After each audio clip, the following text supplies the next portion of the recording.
voice. It's the instrument we all play.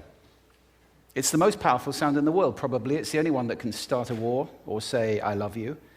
And yet many people have the experience that when they speak, people don't listen to them. Why is that? How can we speak powerfully to make change in the world? What I'd like to suggest, there are a number of habits that we need to move away from. I've assembled for your pleasure here 7 deadly sins of speaking. I'm not pretending this is an exhaustive list, but these 7, I think, are pretty large. Habits that we can all fall into. First, gossip. Speaking ill of somebody who's not present. Not a nice habit, and we know perfectly well the person gossiping 5 minutes later will be gossiping about us. Second, judging. We know people who are like this in conversation, and it's very hard to listen to somebody if you know that you're being judged and found wanting at the same time. Third, negativity. You can fall into this. My mother, in the last years of her life, became very, very negative, and it's hard to listen. I remember one day I said to her, "It's October the 1st today," and she said, "I know, isn't it dreadful?" It's hard to listen when somebody's that negative. And another form of negativity, complaining. Well, this is the national art of the UK. It's our national sport. We complain about the weather, about sport, about politics, about everything. But actually, complaining is viral misery. It's not spreading sunshine and lightness in the world. Excuses.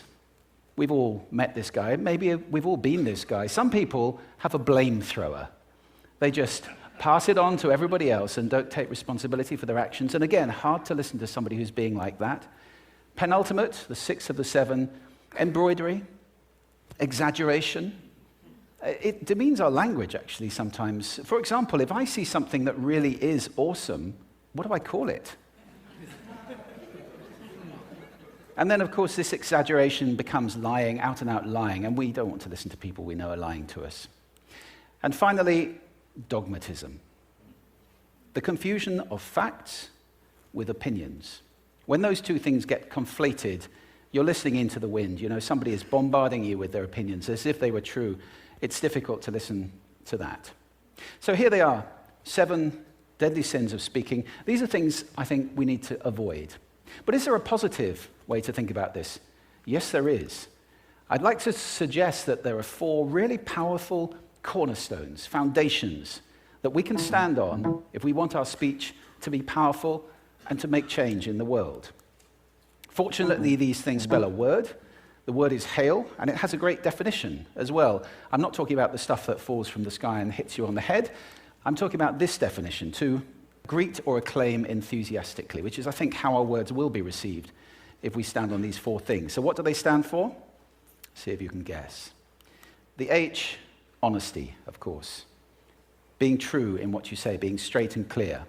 The A is authenticity, just being yourself. A friend of mine described it as standing in your own truth, which I think is a lovely way to put it.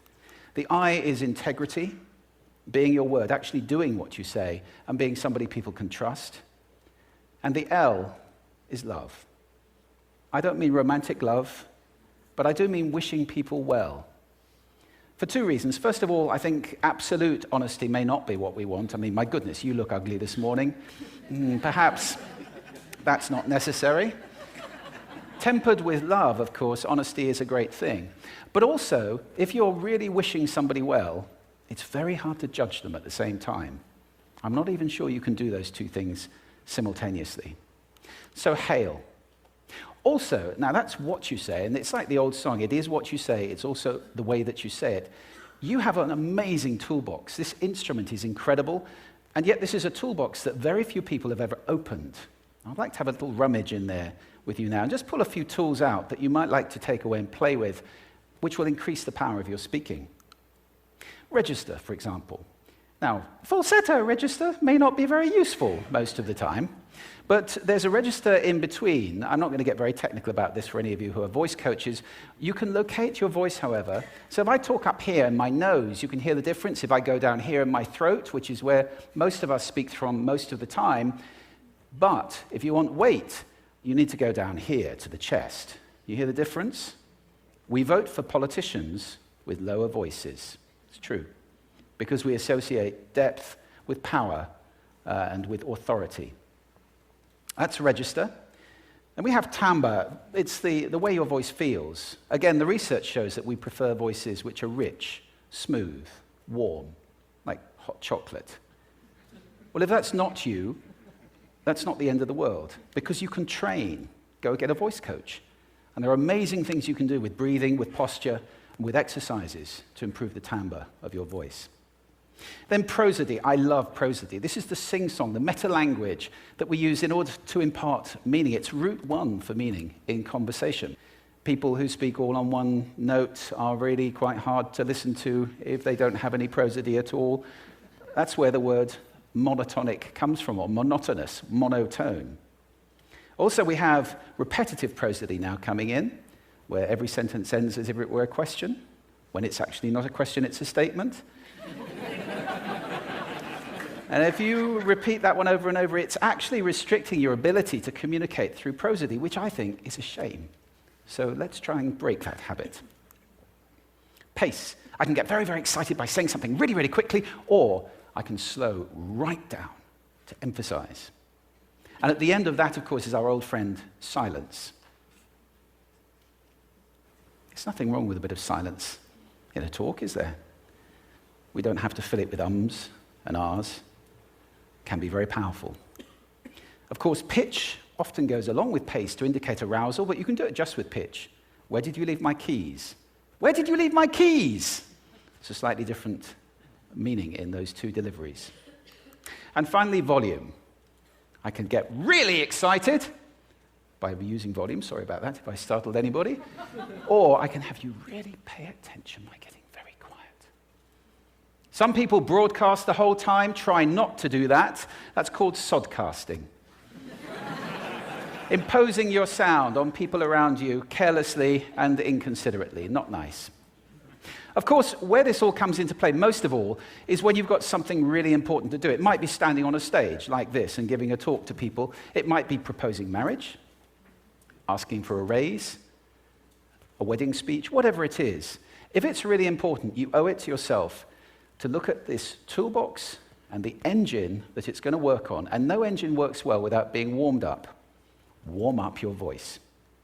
Actually, let me show you how to do that. Would you all like to stand up for a moment? I'm going to show you the 6 vocal warm-up exercises that I do before every talk I ever do. Anytime you're going to talk to anybody important, do these. First, arms up, deep breath in, and sigh out, like that. One more time. Very good. Now we're going to warm up our lips, and we're going to go bop, bop, bop, bop, bop, bop, bop, bop. Very good. And now,